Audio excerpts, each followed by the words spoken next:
요즘 이렇게 우리가 새벽에 요한계시록을 계속 만나고 있습니다.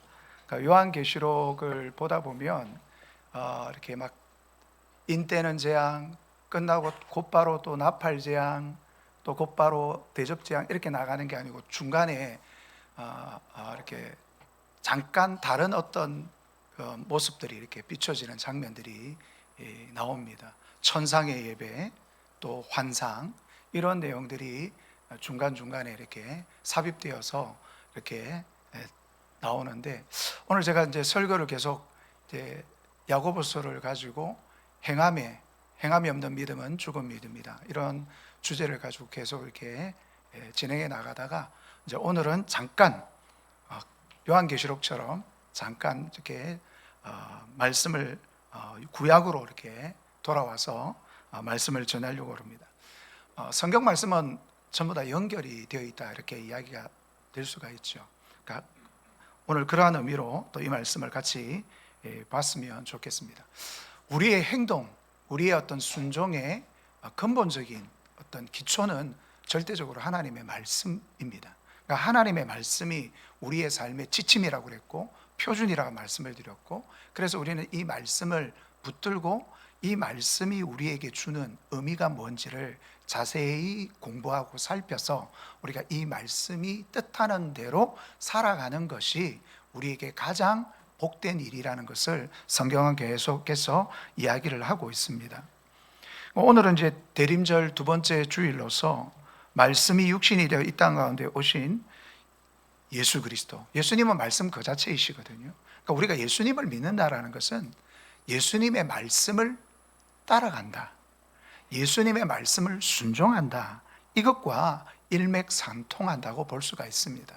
예수님은 믿는데 예수님의 말씀을 따르지 않고 지키지 않는다면 그것은 그냥 예수님 안다, 이 정도입니다.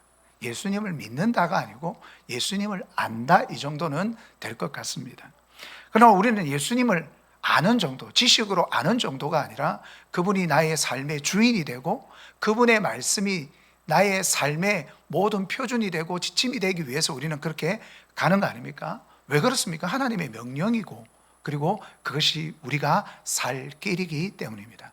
저는 신앙생활을 항상 말씀드리지만 신앙생활은 교양생활이 아닙니다. 취미생활이 아닙니다. 죽고 사는 문제입니다. 죽고 사는 문제이기 때문에 우리는 살아야 될 거 아닙니까? 살아야 되고 영생을 누려야 되기 때문에 하나님의 말씀에 집중하지 않으면 안 되는 겁니다. 근데 불행히도 이스라엘 민족은 그렇게 하지 못했거든요. 여러분, 우리가 성경을 읽을 때 이스라엘 민족을 빼놓고는 이야기가 안 됩니다. 왜냐하면 모든 모델이 다 이스라엘입니다. 그리고 우리가 유대인들을 마치 하나님을 믿는 믿음에, 예수 그리스도를 믿는 믿음에 상관없는 족속인 것처럼 생각하는데, 여러분, 구약이든 신약이든 다 누가 썼습니까? 유대인들이 썼습니다. 유대인들이 썼고 복음을 누가 전해줬습니까? 유대인들이 전했습니다.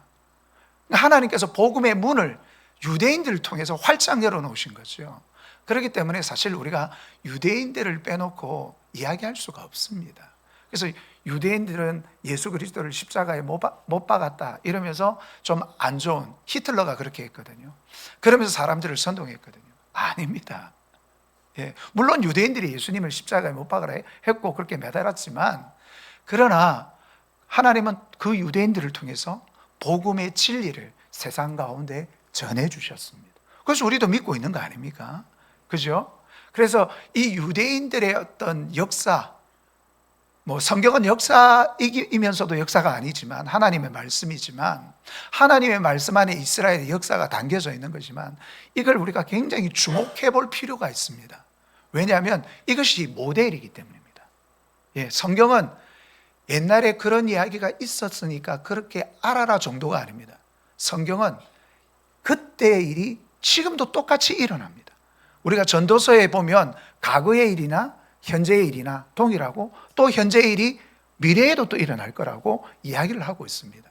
역사는 돌고 돌고 하나님의 말씀도 어제나 오늘이나 영원토록 동일하기 때문에 우리의 삶 가운데 그러한 비슷한 현상들이 계속해서 등장할 겁니다. 그럼 이스라엘은 어떤 일을 여러분 겪었습니까? 이스라엘은 참 큰 복을 받은 민족입니다. 너무나도 큰 복을 받은 민족입니다. 예. 그래서 그런 성경에 있습니다. 여호와로 하나님을 삼는 자들은 복이 있다 그랬어요. 그 민족이 어떤 민족이에요? 너희는 참으로 복된 민족이구나. 그렇게 이야기하는 겁니다. 이스라엘 보고. 여호와로 하나님을 삼는 민족이 정말 복된 민족 아닙니까? 유일하신 참된 신 대신 하나님을 나의 하나님으로 믿는다라는 것, 이것만큼 복된 일이 어디 있습니까? 그런데 이 민족이 그런 복됨을 누리면서도 이 세상이라는 게 참 그만큼 무서운 거예요. 타락한 본성이라는 게 그만큼 무서운 게, 우리로 하여금 늘 언제나 이 타락한 본성이 우리 내면에 잠재되어 있거든요. 우리가 예수 그리스도, 오늘 에스겔 보고 하나님께서 뭘로, 창자까지 뭘 하랍니까? 말씀을 막 먹으래요. 두루마리를 막 삼키랍니다. 두루마리를 삼키라는 말은 말씀을 어디까지? 온 내 영혼에 충만할 때까지 다 채워라는 거예요. 말씀으로 가득 채워버리라. 우리도 말씀으로 가득 채워야 됩니다. 예수 그리스도로 가득 채워야 돼요. 왜 그렇습니까? 여러분, 컵에 물이 반 있으면 그 위에 공기도 있습니다. 근데 컵에 물을 다 채우면 공기는 하나도 없고 물만 빠져나가는 것처럼, 물만 있는 것처럼 우리의 영혼에, 우리의 삶에 예수 그리스도, 그분의 말씀으로 가득 채워야 세상에 잡다한 것들이 우리 안에 안 들어옵니다. 말씀으로 가득 채워야 돼요. 성령으로 충만해야 됩니다. 말씀의 영인 성령으로 충만해야 세상에 잡다한 것들이 우리 안에 들어와서 우리를 미혹하게 못하게 만드는 것입니다. 그래서 오늘 이 이스라엘 백성들이 그렇게 해야 되는데, 그들은 여러분 잘 알다시피 이마에 상자를 가지고 붙이고 손목에 메어, 또 거기다 상자를 메어 가지고 그 쉐마를 넣어 가지고 읽고, 그렇게 하라고 하나님께서 명령하시고 그렇게 한 사람들도 있지만, 그렇게 따르지 않고 세상이 좋아요, 한눈을 팔았습니다. 하나님의 말씀대로 안 살면 반드시 문제가 생깁니다. 가나안 땅을 정복하고 그 땅의 모든 가나안의 7 족속들을 다 몰아내고 죽여라고 말씀했는데, 그 말씀에 순종하지 않으므로 가나안의 주신이었던 바알과 아스타롯을 믿게 되는, 우상을 숭배하는 죄를 짓게 된 것입니다. 왜 하나님께서 그런 말씀을 하셨는가? 이유가 있는 겁니다. 누구를 살리시려고? 그 백성을 살리시려고. 그 백성을 살리시려고. 근데 사람들은 자기가 너무 똑똑해요. 그래서 자기 생각대로 하는 겁니다. 하나님은 이런 말씀을 하셨지만 어떻게 이렇게 다 해? 어떻게 이렇게 살아? 온갖 핑계를 다 대면서 그렇게 안 하는 경우가 많습니다. 그러면 어떻게 됩니까? 자, 오늘 말씀을 한번 봅시다. 자, 오늘 이 에스겔서는, 에스겔이 포로로 잡혀왔습니다. 여호야긴 왕 때 첫 번째 이제 이렇게 포로로 잡혀가게 되죠. 이제 포로를 잡혀가는데 3차례에 걸쳐서 포로로 잡혀갑니다. 포로로 잡혀갈 때 이제 이스라엘 백성들 가운데 좀 똑똑하고 좀 능력 있고 좀 지식 있고 이런 사람들 다 포로로 잡아갑니다. 그 중에 에스겔도 있었습니다. 이제 바벨론의 그발 강가라는 곳에 이제 앉아가지고 포로들이 앉아 뭐 합니까? 시편 137편에 나와 있는 것처럼 버드나무 가지에 수금을 걸어놓고 울었어요. 강가에 앉아서, 강가에 피어 있는 버드나무 가지에, 너희들 노래 잘하는 민족 아이가, 노래 한번 불러봐라. 그랬더니 그건 조롱이었거든요. 엉엉 웁니다. 물론 이 바벨론에 잡혀온 사람들 중에서는 다 노예로만 된 게 아닙니다. 그 중에 상당히 성공해가지고 나름대로의 어떤 삶을 영위하는 사람들도 있었습니다. 그렇지만 이 이스라엘 민족은 선민으로서 정말 수치를 당한 겁니다. 그러니까 그발 강가에 앉아서, 에스겔은 뭐 했겠습니까? 에스겔은 제사장입니다. 부시의 아들이라 이렇게 나와 있거든요. 제사장입니다. 그발 강가에 앉아가지고 뭐 했겠습니까, 여러분? 가슴 아파하고 괴로워하고 힘들어하고 넉 나간 사람처럼 멍하니 있을 때에 하나님께서 그를 찾아오신 거예요. 그를 찾아오신 겁니다. 그리고 환상을 보여주시는데, 네 생물의 환상, 수레바퀴가 돌아가는 환상, 그래서 그 수레바퀴를 방향을 트는 것은 전부 다 하나님의 역사 가운데 틀려지는 장면들을 보는 거예요. 이것이 다니엘이 봤던 환상하고 일치합니다. 다니엘도 이와 비슷한 환상을 보죠. 네 생물의 환상을 봅니다. 그것은 느부갓네살 왕이 꿈꿨던 그 머리는 금, 은, 동, 철 이렇게 된 환상 보는 거하고 똑같아요. 내용이 똑같아요. 역사의 수레바퀴를 누가 돌린다고요? 하나님이 돌리신다는 거예요. 역사의 수레바퀴는 하나님이 돌리시는 거지 사람이 돌리는 게 아닙니다. 사람이 자기 마음대로 하는 게 아니에요. 자기 마음대로 하는 것처럼 보이지만 하나님께서는 악한 자들의 역사를 어떨 때는 돌려서 하나님의 선하신 뜻 가운데로 나가도록 그렇게 물꼬를 바꾸시기도 하십니다. 하나님이 다 하시는 거예요. 그러니까 이스라엘 백성들이 지금 포로로 잡혀와서 우리가 믿는 하나님이 힘이 없는 갭이네, 바벨론의 신이 힘이 있는 갭이네 하고 막 절망하고 있는 그때 하나님께서 에스겔을 통해서 보여주는 거예요. 아니야, 그의 신은 존재하지도 않는 가짜 신이야. 내가 참된 신이야. 내가 이렇게 너희를 만드는 거야. 왜? 말 안 들었잖아. 지독하게 내 말 안 들었잖아. 내 말을 완전 생무시했잖아. 그 결과가 이거야 라는 것을 보여주는 겁니다. 그리고 이제 에스겔에게 그 두루마리 앞에, 우리 본문 앞에 2장 8절부터 9절까지 보면, 너 인자야, 내가 내게 이르는 말을 듣고 그 패역한 족속같이 패역하지 말고 내 입을 벌리고 내가 내게 주는 것을 먹어라. 뭘 주겠다는 겁니다. 말씀을 주겠다는 거예요. 먹으라는 거예요. 입을 벌리고 먹으라는 거예요. 내가 보라, 한 손이 나를 향하여 퍼지고, 보라, 그 안에 두루마리 책이 있더라. 그가 그것을 내 앞에 펴시니 그 안팎에 글이 있는데 그 위에 애가와 애곡과 재앙의 말이 기록되어 있더라. 이런 말씀이 들어있는 말씀. 여러분, 그 양피지 두루마리 같은 경우는 양면으로 씁니다. 우리가 A4 용지에 한 면만 쓰는 게 아니고 양면으로 글을 쓰듯이 두루마리 그 양피지 두루마리의 양쪽으로 하나님의 말씀을 기록해 보관합니다. 굉장히 이 두루마리가 귀한 거거든요. 그 파피루스는 보관이 오래 안 돼요.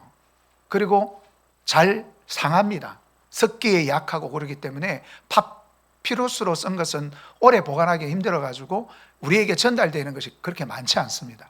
그러나 양피지 두루마리는 지금까지도 많이 이렇게 전달되고 있고 발견되고 있습니다. 이곳에 말씀을 기록하는 거죠. 그러니까 이 말씀을 먹으라는 거예요. 1절에도 보면 또 그가 내게 이르시되 인자야, 내가 발견한 것을 먹으라. 너는 이 두루마리를 먹고 가서 이스라엘 족속에게 말하라 하시기로. 이 말씀을 입에 집어넣어 주시는 분이 누구예요? 하나님이 집어넣어 주십니다. 이건 뭘 의미합니까? 이 말씀의 주체자가 하나님이에요. 하나님의 말씀을 우리가 받아서 그 말씀을 따라 그 말씀을 전달해라, 그 말입니다. 네 생각, 네 마음대로 말하지 말고 하나님이 주시는 말씀을 그대로 받아서 나아가라. 요한계시록에도 1.1핵이라도 더하거나 빼면, 그죠? 벌이 더할 것이고 생명책에서 이름을 제버릴 만큼 하나님의 말씀은 가감하면 안 된다라는 것이죠. 있는 말씀 그대로를 전달해야 됩니다. 예, 전달해야 됩니다. 자, 그러면서 내가 입을 벌리니 그가 두루마리를 내게 먹이시며 내게 이르시되 인자야, 내가 내게 주는 이 두루마리를 내 배에 넣으며 내 창자에 채우라. 그렇게 이야기를 합니다. 내 배에 넣고 창자에 넣어라. 그렇게 말씀합니다. 여러분, 우리의 심령 가운데 깊숙한 곳에 하나님 말씀을 새겨 넣으라는 거죠. 가득 채워라는 거예요. 예, 계속 채워라. 그래서 이 창자, 배, 이런 것은 유대인들의 어떤 사고방식에 가장 깊은 내면, 마음, 이런 것들을 표현하고 있습니다. 그래서 이러한 것들을 먹어라 말씀을 하고 있습니다. 근데 여기에 애가와 애곡과 재앙의 말이 기록된 것을 먹으라는 거예요. 좀 보기 좀 그렇죠? 근데 왜 애가, 애곡, 재앙의 말들을 기록했을까요? 여러분, 이 말씀을 기록하여 우리에게 들려주는 것은 너희들이 그렇게 될 줄 알아라 라고 하는 의미도 있겠지만, 그보다 앞서서 항상 뭐하라? 그렇게 되지 말아라가 우선입니다. 기회를 주겠다는 겁니다. 내가 기회를 줄 테니 이 말씀을 받아서 이런 내가 이야기하는 이런 재앙이나 애국의 일들이 너희에게 펼쳐지지 않도록 해라, 그 말입니다. 여러분, 여기서 우리가 잠깐 예레미야서를 좀 보고 와야 될 것 같습니다. 예레미야 36장, 이 비슷한 내용이 여기 떠 있어요. 하나님께서 에스겔에게만 그런 게 아니고 예레미야에게도 주셨어요. 여러분, 예레미야는 어떤 시대에 활동했습니까? 에스겔은 이제 포로로 잡혀가서 활동했던 선지자고, 예레미야는 이스라엘이 멸망하기 직전까지 멸망한 것도 봤죠. 그렇게 했던, 멸망하기 전에 하나님이 이런 말씀하셔요 하고 외쳤던 선지자가 예레미야 선지자인데, 예레미야서 36장 2절 같이 한번 읽어보겠습니다. 시작. 너는 두루마리 책을 가져다가 요시야의 오늘까지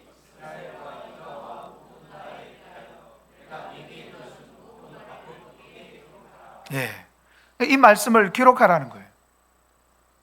이 말씀을 기록하라. 요시야 왕 때부터 지금까지 이 예레미야 선지자가 지금 하고 있던 때가 여호야긴 때거든요. 그 여호야김 때거든요. 여호야김 때까지 내용들을 다 기록해 가지고 뭐 하라는 거예요? 들려주라는 거예요. 누구에게? 백성들에게, 왕에게, 유대 사람들에게 들려주라는 거예요. 그런데 여러분, 이 말씀을 들려줄 때 어떻게 하는지 아십니까? 여호야김이 듣고 칼로 쫙, 면도칼로 오려가지고 불에 집어 던집니다. 말씀을 받으면 주여, 아멘, 내가 잘못했습니다, 주여, 이래야 되는데 싹 찢어가지고 어떻게 해요? 불에 집어 던져버려요. 집어 던져버려요. 계속 그렇게 합니다. 그래서 이런 말씀이 있습니다. 엘라단과 들레아와 그마랴가 왕께 두루마리를 불사지 말도록 아뢰어도 왕이 듣지 아니했다. 왕이시여, 하나님께서 주신 말씀인데 그걸 찢어가지고 불에 던져버리면 어떻게 합니까? 제발 그러지 말아주세요. 그랬더니 여호야김은 아랑곳하지 않고 그대로 또 잘라가지고 버려버립니다. 그런데 하나님께서 어떻게 하시는지 아십니까? 또 말씀을 기록하라는 거예요. 또 기록해서 또 가져가라는 거예요. 여러분, 참 우리 하나님 참 자비롭고 은혜로우시고 긍휼이 많으신 분입니다. 우리가 믿는 하나님이 이런 하나님이에요. 그런 하나님을 우리가 믿고 있다는 것에 대해서 우리는 정말 복됨을 아셔야 됩니다. 사람들은 내가 갖고 있을 때, 내가 누릴 때 소중함을 못 느끼는 사람 많잖아요, 그죠? 안 그렇습니까? 우리 성도님들은 안 그렇지만, 그죠? 예, 우리 있을 때 잘해야 됩니다. 예, 있을 때. 제가 이런 말씀 드렸지만 저는 반복하는 걸 좋아하거든요. 왜냐하면 잘 잊어버리시니까. 또 같은 말을 쓰는 것은 저에게는 수고로움이 없습니다. 예. 저희가 그 부교육자로 있을 때 저희 집 사람이 굉장히 활동을, 말은 안 했는데 시키는 건 다 했어요. 부엌에서도 막 그냥 말도 없이 시키는 대로 그냥 다 하고, 그리고 반주를 많이 했어요. 새벽 반주, 수요일 반주, 그 다음에 금요일, 그 다음에 주일, 오전, 오후. 거기다가 오르간까지 전공했다고 오르간 반주. 네. 근데 그때는 그냥 교회들이 뭐 사모님이니까 당연히 저렇게 해야 되는가 보다 하고 그렇게 생각했던 것 같아요. 예. 막 그렇게 수고한다고 그렇게 생각하지 않더라고요. 그런데 저희들이 이제 우리 교회로 제가 담임 목사로 이렇게 나왔잖아요. 나오고 나니까 막 반주자가 없는 거예요. 그러니까 막 반주자를 막 없으니까 외부에서 이제 페이를 주고 몇 명을 불러가지고 오르간도 그렇고, 예, 그죠? 있을 때 좀 그죠? 예, 그러니까 있을 때는 사람들이 이게 참 귀하구나, 참 귀한 일이구나, 이렇게 잘 모를 때가 있어요. 근데 지나가 보면 그게 우리에게 정말 좋은, 더할 나위 없이 좋은 곳이었는데 그걸 우리가 소중히 못 느꼈구나. 그럴 때가 있습니다. 여러분, 부부끼리도 그렇습니다. 늘 어이 저 왼수 같은 남자 뭐 이렇게 해도, 저희 어머니도 늘 저희 아버지한테 조금 불만이 좀 있어가지고 이렇게 하시더니 돌아가실 때 제일 많이 우시더라고요. 보면 여러분, 이렇게 물론 마음에 안 드는 부분도 있겠지만 그래도 살다 보면 그 사람이 잘해주고 나한테 참 귀하게 대해준 그런 부분들은 당연하다고 생각하고 그냥 생각도 안 하고 씩 지나가다가 뭡니까? 이제 그러한 존재가 사라지고 나면 아이고야, 그게 그냥 당연한 게 아니었구나 하는 것을 발견할 때가 있어요. 그런 건 그래도 그나마 다행입니다. 그러나 우리가 하나님이 우리에게 베풀어 주신 구속의 은총, 우리를 용서해 주시고 끝까지 참아 주시고 인내해 주신 그 자비와 긍휼에 대해서는 우리가 결코 잊어서는 안 됩니다. 이게 당연한 게 아닙니다. 하나님의 정말 말로 다 할 수 없는, 청량할 수 없는 사랑이었다는 걸 여러분 깨달아야 됩니다. 이걸 깨닫지 못하면 은혜가 은혜 되지 못해요. 아무리 큰 은혜를 베풀어도 은혜가 은혜로 안 되고 뭐 이런 거 당연한 거지. 감사는 짧고요, 불만은 길어지는 거예요. 여러분, 거꾸로 해야 되는 거 아닙니까? 감사는 길고 불만은 잠깐이어야 돼요. 불만이 있었어도 안 되겠지만 설령 있더라도 잠깐 하고 말아야 되지, 불만은 길고 감사는 짧은 게 왜 그렇습니까? 하나님이 나에게 얼마나 소중한 일을 허락하셨는지 그걸 모르기 때문에 사람들은 그렇게 하는 겁니다. 여러분, 이스라엘 민족이 그래요. 예레미야 선지자를 통해서 하나님께서 이러면 안 됩니다, 하나님 말씀 듣지 않고 바벨론에게 저항했다가는 우리나라 망합니다, 그렇게 이야기했는데도 아랑곳하지. 저 스파이 아니야? 우리 망한다고? 바벨론에게 그냥 잠잠히 있으라고? 저게 뭐 하는 말이야 저게? 그러면서 오히려 예레미야 선지자를 공격했습니다. 공격해버렸어요. 그러니까 여러분, 오늘 에스겔이 얼마나 마음에 부담이 크겠습니까? 여러분, 하나님의 말씀의 진리를 세상 가운데 전달하는 게 이게 보통 용기 가지고는 힘듭니다. 그러니까 하나님께서 항상 이런 선지자들에게 뭐합니까? 확신을 심겨주시는 거예요. 보여주시고 확신을 심겨주시는 거예요. 저는 손현보 목사님 이런 분들이 앞장서서 그렇게 하시는 게 과연, 여러분, 제가 이런 이야기를 계속 드리지만 한번 생각해 보십시오. 그분이 뭐가 아쉬운 게 있다고, 인간적으로 보면. 지금 여러분, 큰 교회 목사님들 중에 하시는 분들도 있지만 뭐 큰 교회가 아니라도 보통 교회들이 몸살이는 교회들이 많습니다. 이런 말을 했다가 내 목회 사역 쫓겨나는 거 아이가? 성도들 막 보따리 싸가 나가는 거 아이가? 뭐 이런 두려움이 있어요. 목회자가 되기 전에는 그거 모릅니다. 정말 정상적인 목회자 같으면 성도가 나갈까? 이런 말하면 나갈까? 두려움이 있습니다. 두려움이 있어요. 왜냐하면 사랑하기 때문이죠. 아끼기 때문이죠. 그런데 말은 해야 되겠고 갈등이 되는 거예요. 여러분, 오늘 성경을 여러분 자세히 읽어보신 분들, 눈여겨보신 분들은 알겠지만 하나님께서 에스겔의 이 말을 뭐가 같이 해주시겠다고 말씀하십니까? 금광석이 뭐죠? 다이아몬드 같이 하겠다. 다이아몬드는 금속, 뭡니까? 제일 단단한 거라고, 보석 중에 제일 단단한 거라고 그렇게 이야기하지 않습니까? 산업용 다이아몬드가 있어가지고 그거 가지고 뭘 자르기도 하고 가공하기도 하는 그런 데 사용되지 않습니까? 그러니까 이마가 금강석 같이 단단하게 하겠다는 말은 두려움 없게 하겠다는 겁니다. 마음을 굳건하게 해가지고 어디에도 흔들리지 않고 하나님 주시는 말씀을 가지고 외부적인 압력과 고난이 따른다 할지라도 그것을 굳건히 잡고 끝까지 그 말씀을 전하겠다는 겁니다. 그렇게 하도록 만들어 주시겠다는 겁니다.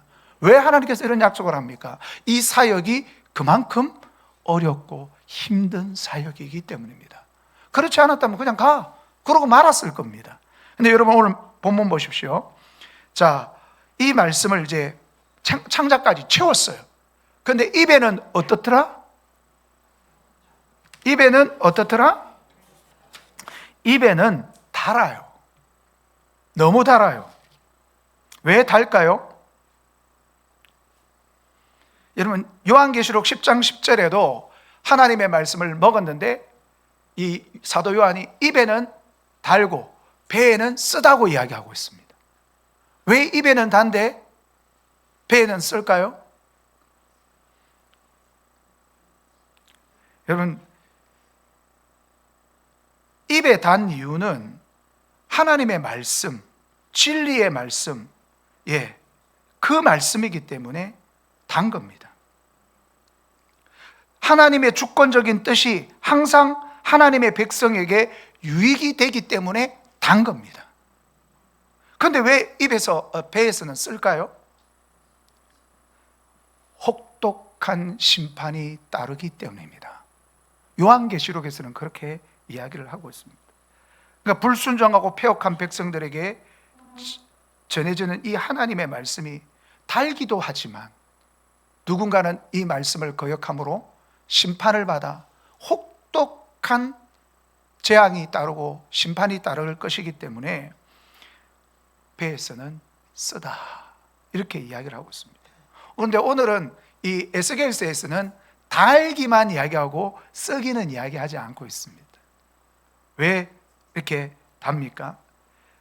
다시 한번 말씀드리지만 이 불순종하고 패역한 백성들에게 하나님의 이 말씀이 너무나도 정당한 말씀이기 때문에 입에서 단 겁니다. 하나님 말씀 옳습니다. 옳습니다. 그러면서 입에서 단 거예요. 그리고 이 선지자가 그러한 하나님의 말씀을 대언할 수 있는 뭡니까? 복을 받은 거예요. 그러니까 자기가 단 거예요. 하나님의 말씀이. 거기는 비록 재앙의 말씀, 혹독한 심판의 말씀이 기록되어 있다 할지라도 여러분, 하나님의 말씀은 항상 이중적입니다. 아십니까? 어떤 사람에게는 심판이요, 어떤 사람에게는 복입니다. 하나님의 말씀은 항상 그래요. 아무리 혹독한 심판의 말씀이 들어있다 할지라도 하나님을 제대로 믿는 사람은 그걸 보고 돌이키고 회개해서 그 심판에 들어가지 않습니다. 하나님의 날개 보호 아래 들어가죠. 그런데 여러분, 심판 가운데 있는 사람들은 그걸 보고도 쌩깝니다. 오늘 성경 말씀에 듣든지 아니 듣든지 말하라, 전하라, 그렇게 이야기합니다. 아니 듣는 사람들이 더 많습니다. 심지어는 어떤 말씀이 있습니까? 그러나 이 이스라엘 족속은 이마가 굳고 마음이 굳어 내 말을 듣고자 아니하리니. 이마가 굳고 마음이 굳어가지고 네 말 안 들기다. 제가 금요일 날에도 말씀을 드렸지만, 그런데 하나님이 왜 이걸 말하라고 그럽니까? 아니, 듣지도 않고 새기지도 않을 건데 왜 전하라고 그러죠? 이상하지 않습니까, 여러분? 여러분, 왜 그렇게 말씀하시냐면 이스라엘에 선지자가 있다라는 것을 알리시기 위해서 그렇게 전하라는 겁니다. 에스겔서 2장에 그 말씀이 있습니다. 지난 금요일 날 우리 성시아 설교를 이성구 목사님이 하셨는데 그 목사님의 말씀이 저에게는 큰 위로와 힘이 되어줬어요. 그래서 이걸 제가 오후 예배, 그 본문하고는 다르지만 오후 예배 때 이걸 사용하려고 그러다가 제가 우리 성도들하고 이 은혜를 함께 나눴으면 좋겠다. 그래서 오늘 본문 말씀을 앞으로 당겼습니다. 여러분 한번 보십시오. 이스라엘 백성들의 나중에 하나님 앞에 변명 못합니다. 언제 하나님께서 우리에게 똑바로 하라고 말씀하신 적 있습니까? 있지. 너희들 가운데 내가 선지자를 보낸 거 너 모르냐? 수많은 선지자들을 보내가지고 너희들이 잘못하는 것을 돌이키게 하려고 내가 돌아오라고 내가 얼마나 많이 외쳤냐. 그래서 더 이상 변명할 수 없도록 하나님께서 최선을 다해 너희들을 구원해내려고 최선을 다해서 선지자들을 보냈다. 여러분, 요한계시록의 심판, 이 심판의 정당성을 보여주기 위해서 나온 말씀이 있어요. 하나님께서 심판을 내리시는데 사람들이 심판을 받고 돌이켜야 될 거 아닙니까? 고통스러워서 너무 괴로워하면서도 하나님을 거역하고 하나님을 대적하더라고 요한계시록에 나와 있습니다. 이 장면은 어떤 장면인 줄 아십니까? 이겁니다. 내가 왜 세상을 심판해야 되는 줄 아느냐? 봐라, 너희들이 나의 자비와 긍휼과 나의 용서를 거절하고 너희들이 나를 어떻게 대했는지 너희들이 봐라. 봐라. 오늘 이 시대도 하나님께서 수많은 손현모 목사님 같은 이런 분들을 통해서 또 많은 목사님들을 통해서 말씀을 하고 있습니다. 그렇지 못한 목사님들도 있습니다만 수없이 말씀을 하고 있습니다. 이 대한민국이 지금 침몰하고 있는 가운데, 교회가 지금 무너져 내려가는 가운데, 그것을 막아내기 위해서 하나님께서 이 땅의 선지자 같은 목회자들을 통하여 막 외치게 하셨습니다. 듣든지 아니 듣든지 전하라. 안 들을 것이다. 그들의 마음이 돌과 같이 굳어져 가지고 듣지 않을 것이다. 그럼에도 불구하고 우리 보고 나가서 전해라. 들어야 할 말은 안 듣고 안 들어야 될 말은 잘 듣습니다. 사람들이 들어야 될 말은 안 듣고 안 들어야 될 말은 잘 들어서 넘어가는 거예요. 마지막 시대는 미혹의 시대라 말씀드렸어요. 미혹의 말씀들 가운데 빠져버리는 거죠. 너무나도 그럴싸하고 너무나도 좋은 말씀 같으니까, 그래 저게 목사지, 저게 설교지 그러면서 하는데 하나님 보실 땐 기가 찬 거예요. 그러니까 우리의 기준은 뭡니까? 하나님 말씀이라 그랬죠. 하나님의 말씀을 대항하는 그런 일들을 하는데, 그런 목회자가 말씀 좀 잘한다고 와, 예. 어떤 목사님은요, 이승만 대통령이 독재자래요. 박정희 대통령이 독재자라고 이야기하는 거예요. 제가 그런 분들하고 이야기를 참 여러 번 했거든요. 근데 제가 그분한테 그렇게 이야기했어요. 그렇게 독재자를 싫어하는데 목사님은 왜 김일성, 김정일을 독재자가 아니고 심지어는 계몽군주라고 김정은이를 그렇게 칭하는 그런 정치인들을 지지하십니까?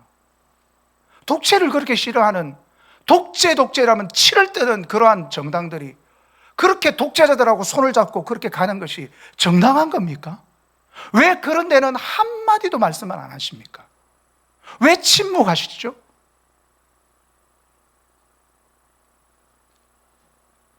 여러분, 참 제가 기가 찬 거예요. 여러분, 이승만 대통령이 독재한 거 좀 있어요. 독재라기보다는, 여러분, 제가 이런 말씀 드렸잖아요. 우리 대한민국이 언제 한번 백성들이 자유를 누려본 적이 있습니까? 자기의 인권을 가져본 적이 있습니까? 그런 적 없어요. 여러분, 우리나라에 여성 투표권을 준 분이 이승만 대통령입니다. 우리나라 백성에게 투표권을 부여하고, 그리고 백성들로 하여금 투표하여 대통령을 뽑고 정치인을 뽑도록 한 사람이 이승만 대통령입니다. 자유가 뭔지, 인권이 뭔지, 민주주의가 뭔지를 가르쳐 주신 분이에요. 그 사람이 완벽하지 않기 때문에 실수하는 것도 있겠죠. 여러분, 다윗이 완벽했습니까? 아브라함이 완벽해서 하나님께서 쓰셨습니까? 그분들도 실수할 수 있죠. 그러나 그분이 실수한 것보다 그분이 이루어 놓은 업적이 너무나도 큰 거예요. 그래서 제가 그분한테 그렇게 이야기했습니다. 이승만 대통령이 아니었으면 우리나라 공산당 돼가지고 지금 이런 누리지도 못하는 삶을, 우리가 지금 이런 삶을 꿈꾸지도 못합니다. 그거 하나만으로도 우리는 그분을 충분히 존경할 만합니다. 제가 그렇게 이야기를 했더니 아무 말씀도 안 하시는 거예요. 아무 말씀도 안 하시는 거예요. 예. 박정희 대통령이 아니었으면 우리나라, 물론 하나님이 하셨죠. 누구를 통해서? 사람을 통해서. 지금의 정치인들과 비교해 보면 박정희 대통령, 이승만 대통령 정말 나라를 사랑하신 분들입니다. 그런 분들을 폄하하고 막 까내리고 뭐 독재 하면서 자기들은 독재 정권하고 손잡고 지금 그렇게 하는 모습을 보면서 여기에는 역겨움이 느껴지지 않는다면, 여러분, 이게 무슨 교회입니까 이게? 그렇게 눈이 가려졌어요. 성경을 보십시오. 여러분, 이스라엘 민족이 하나님을 배신하고 자기들 멋대로 살아가는 거예요. 우상 숭배하고 타락하여 사는 거예요. 잘못된 정치 집단들하고 결탁해가지고 아수르하고 손잡고 바벨론하고 손잡고 어떨 때는 애굽하고 손잡고, 그래서 하나님이 가정이 여기시는 것들을 그 나라에서 배워가지고 다 실행합니다. 그걸 잘못됐다고 선지자들이 이야기하면 그 선지자들 쭉 패핍니다. 죽이기까지 합니다. 그 선지자가 그걸 보고 가만히 있어요. 하나님께서 주신 말씀 가지고 외쳐야지. 외쳤더니 잘못됐대네. 죽여버리네. 두드러 패버리네. 그때와 지금이 뭐가 다릅니까? 똑같아요. 그래서 여러분, 이 말씀이 우리에게 주어지는 말씀입니다. 저는 듣든지 아니 듣든지 전해야 될 책임이 있고, 우리 성도들도 듣든지 아니 듣든지 세상 가운데 외칠 책임이 있습니다. 외치십시오. 아니 들어서 멸망당하면 할 수 없는 거예요. 오늘 마지막으로 이 말씀을 제가 드리고 싶습니다. 여러분, 3장 27절, 이들이 패역한 족속이다. 패역한 족속이라는 것은 반역의 족속이라는 거예요. 하나님의 말씀을 안 듣는 족속이라는 거예요. 마음이 딱딱하고 굳어져서 하나님의 말씀이 그냥 튕겨져 나오는 족속이에요. 그러면서 27절 말씀 다 같이 읽겠습니다. 시작. 그러나 내가 너와 말할 때 내 입을 열리니 너는 이러하시다 하라. 들을 자는 들을 것이요 듣기 싫은 자는 듣지 아니하리니 그들은 반역에. 여러분, 말씀은 항상 그래요. 다 듣도록 하기 위해서 들려지는 말씀이 아닙니다. 물론 다 들으면 좋죠. 근데 들려지면 좀 목사님 뭔 저런 말씀해, 싫은 사람도 있는 거예요. 그러니까 들을 사람이 있고 듣지 못할 사람들이 있습니다. 그러나 단 한 사람이라도 듣는 사람이 있다면 외쳐야죠. 단 한 사람이라도 살릴 영혼이 있다면 다 거절하더라도 들어야 됩니다. 들려줘야 됩니다. 그게 우리의 사명이에요. 예. 하나님의 말씀의 진리, 하나님이 지금 이런 뜻을 가지고 우리에게 이렇게 말씀하십니다 라고 하는 것을 세상 가운데 외치고, 오늘 이 에스겔은 다른 민족에게 간 게 아니고 누구에게 간 거예요? 자기 민족. 내가 너가 언어가 다른 민족에게 보낸 게 아니고 너희 같은 민족, 너희 민족에게 보낸다. 그러니까 여러분, 이스라엘이 타락한 거예요. 지금 저도 지금 세상 사람들이 있더니 저더니 세상 정권이 있더니 저더니 우리가 거기에 대해서 관심을 가지고 제대로 대항해야 되는 것은 맞지만 1차적으로 지금 교회들이 문제입니다. 저도 교회 목사지만은 우리들이 바르게 서야 됩니다. 말씀으로 바르게 서야 됩니다. 하나님의 음성이 뭐가 진짜인지를 분별해내는 능력부터 길러야 됩니다. 그게 안 되면 우리는 자꾸만 현실에 안주하려고 그러고 편안하려고 그러고, 소년보 목사님처럼 저런 이야기 괜시리 했다가 감옥에 갇혀가지고, 여러분, 진역 검사가 1년 때렸는데 지금 벌써 절반을 지금 감옥에 있습니다. 판결도 안 났는데 만약에 무죄 그러면 어떻게 될 겁니까? 무죄해도 그냥 억울하게 감옥살이하고 나오는 거예요.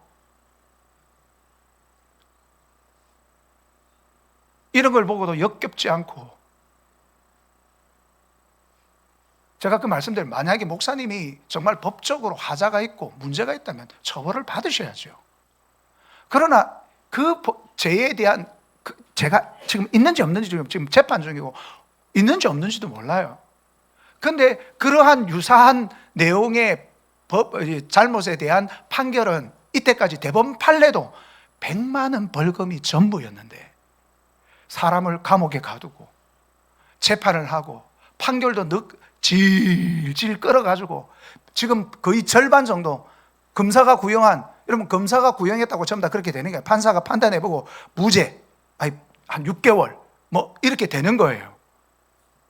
1년 구형 맥시멈으로 한 겁니다. 그렇게 해가지고 판결을 내렸다 하더라도 지금 절반을 감옥에 살아있네. 아직 죄가 확정되기 전에 살아버렸어요. 그분이 왜 이렇게 해야 됩니까? 듣든지 아니 듣든지 전하다가 몰려가지고, 거꾸로 몰려가지고 잡혀서 지금 감옥에 갇혔습니다. 저는 100번, 1000번, 10,000번 더 생각해 봅니다. 그분이 왜 그랬어요? 그분이 그렇게 큰 교회 목사님인데 굳이 그렇게 나설 필요가 뭐 있나? 인간적으로 보면 몸살이고 조용조용히 좀 뒤에서 하든가, 정면 돌파 왜 그렇게 했을까? 그게 과연 인간의 마음으로 가능한 건가? 저는 아니라고 생각합니다. 하나님이 주신 마음이라고 생각합니다. 하나님 주신 마음을 가지고 선지자적 외침을 외쳤다고 저는 보는 겁니다.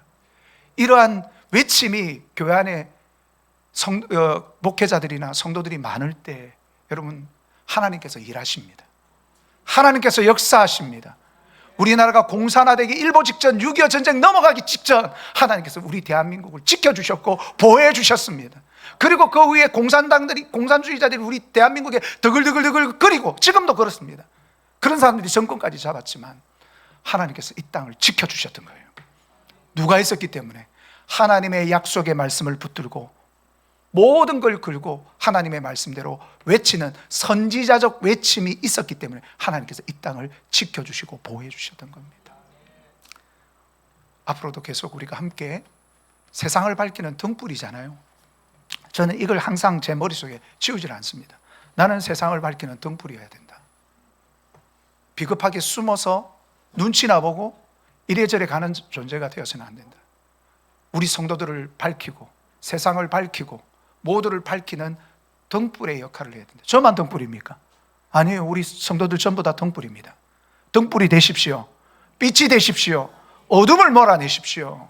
그냥 입으로 한다고 되는 게 아니고 우리가 정말 앞에서 함께 나눴던 것처럼 행동하는 그리스도인들이 되었으면 좋겠습니다.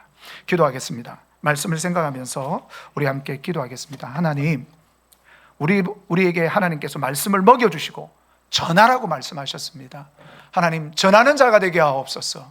그리고 먼저 전하기 전에 하나님의 말씀을 충분히 먹고 우리가 제대로 무장해서 하나님의 말씀을 전하는 자가 되게 하옵소서. 세상과 타협하지 않고 비겁하지 않고 물러서지 않고 하나님의 뜻을 세상 가운데 전하는 거룩한 하나님의 선지자들, 외치는 자들이 되게 하여 주옵소서 하고 주의 한번 외치고 기도하겠습니다. 주여, 할렐루야.